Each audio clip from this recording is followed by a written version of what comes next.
গ্রামের প্রত্যেকটি লোক, মেয়ে লোক কাজে ব্যস্ত থাকবে। মেয়েরা ঘরে কুটির শিল্প করবে এবং তাদের পরিবারের আয় বৃদ্ধি করবে। The election has been, as I said, fair and free. No armed forces have been used in the conduct of the election. Nowhere near. And I find that our great people, as I said a few minutes ago, have matured and they know what to do. And I'm also glad that a system is emerging in our country. In the administration, in a short time, I think it has been excellently done.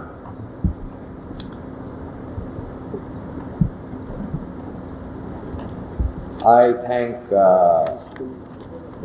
and the election has been conducted very peacefully.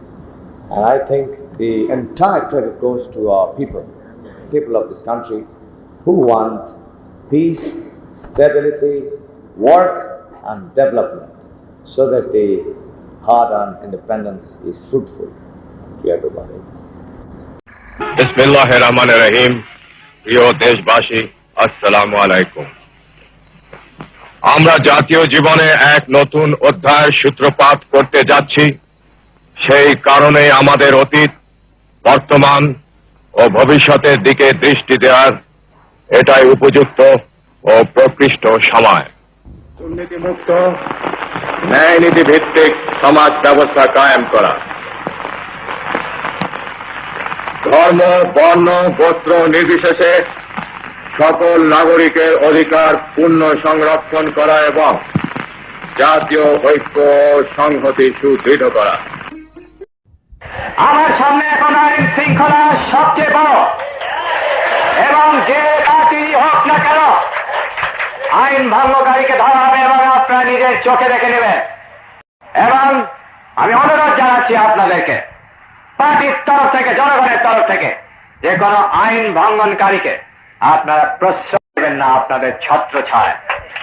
আমি যদি জানতে পারি আপনাদের মধ্যে কেউ আইন ভঙ্গনকারী ক্রিমিনালকে ছত্র ছায় রেখেছেন, আমি প্রথমে হুকুম দিয়ে তাকে ধরব এবং আপনাদের এক্সপ্লানেশন চাব।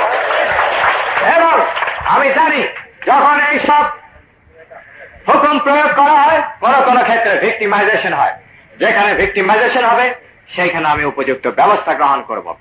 কিন্তু আমি আজ জানতে পেরেছি পার্টিতে কে কি রকমের, আর পার্টিতে কে গুন্ডা রয়েছে, কে পান্ডা রয়েছে।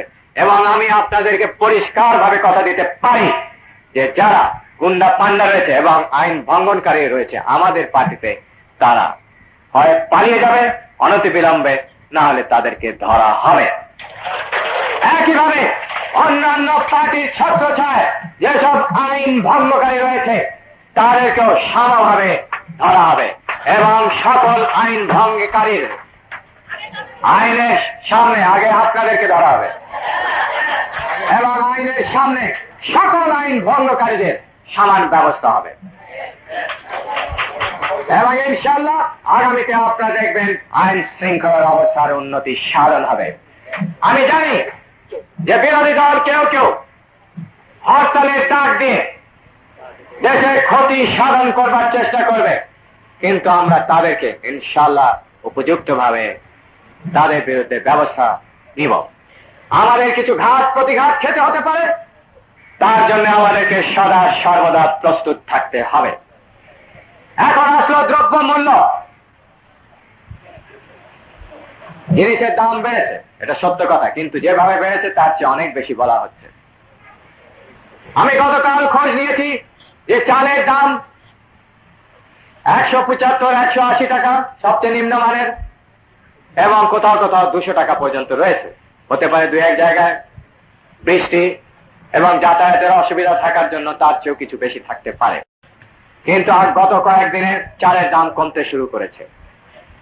আমাদের স্টকে যথেষ্ট চাল রয়েছে, গম রয়েছে, ধান রয়েছে, এর পরিমাণ হবে 12.5 লক্ষ টনেরও ঊর্ধ্বে। যেসব খাদ্য শস্যে আমরা ক্ষতিগ্রস্ত হয়েছি বৃষ্টির ফলে, অতিবৃষ্টির ফলে, সেগুলি যথেষ্ট পরিমাণে আমদানি করা হচ্ছে। এবং দ্রব্যমূল্যের ক্ষেত্রে আমরা অন্যান্য বিভিন্ন পদক্ষেপ নিচ্ছি এবং আমি স্বীকৃতির জন্য আপনাদের সামনে এগুলি বলতে পারি না। তবে আপনারা আগামী দিনে দেখবেন ইনশাআল্লাহ দ্রব্যমূল্য যেভাবে থাকা উচিত সেভাবেই আবার ফিরে চলে আসবে। এছাড়া রোজার সময় আসছে, আমরা উপযুক্ত ব্যবস্থা গ্রহণ করছি, কিন্তু একই সাথে মনে রাখবেন যে আন্তর্জাতিক ক্ষেত্রে, আন্তর্জাতিক অর্থনৈতিক ক্ষেত্রে পদে পদে জিনিসপত্রের দাম বেড়ে যাচ্ছে। যতদিন না আমরা যথেষ্ট পরিমাণে খাদ্যদ্রব্য এবং কলে কারখানায় দ্রব্য সামগ্রী উৎপাদন বিপুলভাবে বৃদ্ধি করতে না পারবো, দ্রব্যমূল্য ধীরে ধীরে ঊর্ধ্বগতির দিকে চলবে। কিন্তু আমরা উপযুক্ত ব্যবস্থা নেবার প্রচেষ্টা চালাচ্ছি। আপনাদেরকে মনে রাখতে হবে, বাংলাদেশ যে দেশ আপনারা পরিচালিত করছেন, এটা পরিচালনা করা কোনো সোজা দেশ নয়। এইটা বলতে গেলে সারা বিশ্বের মধ্যে সবচেয়ে কঠিন কাজ বাংলাদেশ পরিচালিত করা। সেই বাংলাদেশে আপনারা সমগ্র স্বাধীনতা দিয়েছেন, সমগ্র স্বাধীনতা দিয়েছেন, সমগ্র গণতন্ত্র দিয়েছেন।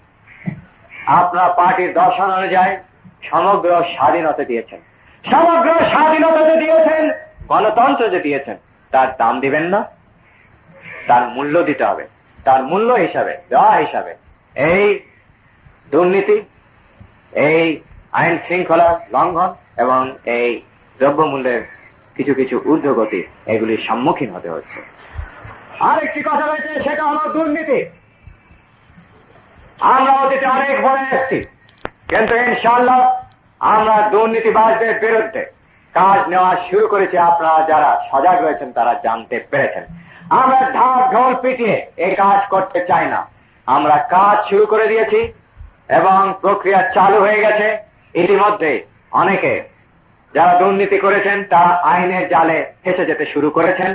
আমাদের মধ্যে যদি কেউ থাকে, আমি তাকে প্রথমে সেই জালে ফেলব। আমরা যদি এত বড় বড় কথা বলি, এত নীতিভিত্তিক কথা বলি, আমরা যদি সেই জালে ফেসে যাই, তার মতো বড় দুঃখের কথা আর থাকবে না। তাই আমি আশা করব যে আপনারা কেউ এই জালের মধ্যে পড়বেন না। আমরা পার্টিতে যারা দুর্নীতি করেছেন, যাদের দুর্নীতির জন্য বদনাম রয়েছে বিভিন্নভাবে পার্টির মধ্যে, আমরা তাদের বিরুদ্ধে পদক্ষেপ গ্রহণ করছি এবং অনতিবিলম্বে সে সম্বন্ধে আপনারা জানতে পারবেন। একদিকে সরকারি প্রশাসনে যারা দুর্নীতি করছেন তাদের বিরুদ্ধে অবশ্যই আমরা ব্যবস্থা গ্রহণ করছি, কাজ শুরু হয়ে গেছে। কিন্তু অন্যদিকে যারা আমাদের মধ্যে পার্টিতে থেকে এইসব কাজ খুবই দক্ষতার সাথে পরিচালিত করছেন, তাদেরকেও এই জালের মধ্যে ফাঁসাতে হবে এবং তাদের বিরুদ্ধে আমাদেরকে উপযুক্ত ব্যবস্থা গ্রহণ করতে হবে। আপনারা অনেকে হাসলেন, ভাবলেন হয়তো আমি আগের মতোই কথা বলছি। আমরা বলছি না, আগে বলেছি এবং পদক্ষেপ গ্রহণ করেছি, প্রিপারেশন নিয়েছি এবং বেস তৈরি করেছি। এখন আমরা অ্যাকশন নেওয়ার জন্য তৈরি হয়ে গেছি। এটা সম্ভবত শেষ ওয়ার্নিং। স্বাধীন জনগণ কি চায়? তারা চায় বেঁচে থাকবার অধিকার, যে অধিকার আল্লাহ এই দেশের জনগণকে দিয়েছে। এই অধিকার কেউই কেড়ে নিতে পারবে না।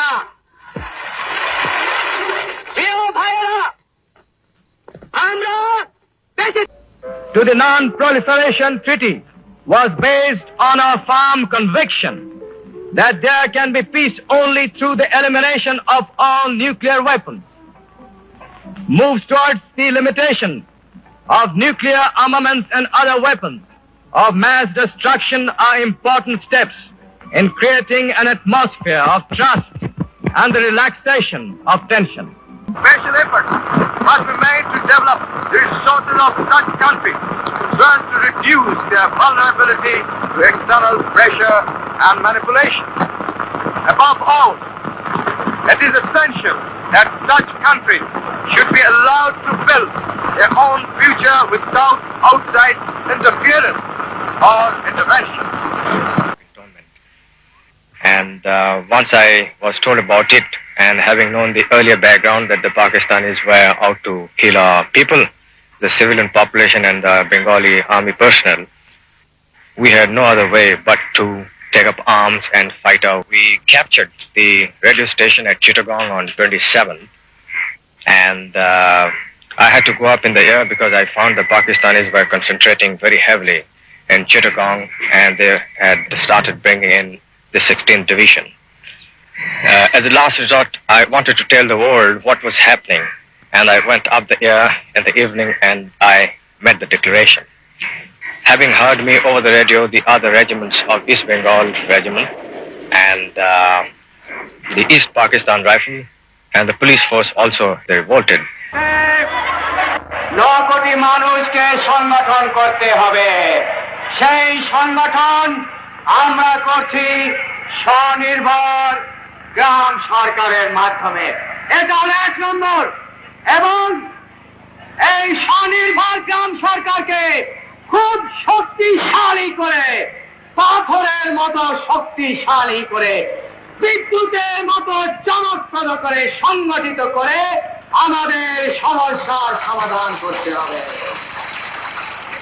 আমাদের দেশের গ্রামের আসল নেতৃত্ব স্বনির্ভর গ্রাম সরকারের হাতে তুলে দিতে হবে। আমাদের দেশের আসল ক্ষমতা স্বনির্ভর গ্রাম সরকারের হাতে তুলে দিতে হবে। ইন্নাল্লাহ লা ইউগাইরু মা বিকওমি হাত্তা ইউগাইরু ওয়া মা বিআনফুসিহিম। এর অর্থ হলো যে জাতি তাদের ভাগ্য উন্নয়নের জন্য নিজেরা নিজ হাতে চেষ্টা করে না, আল্লাহ তাআলা তাদেরকে সাহায্য করেন না।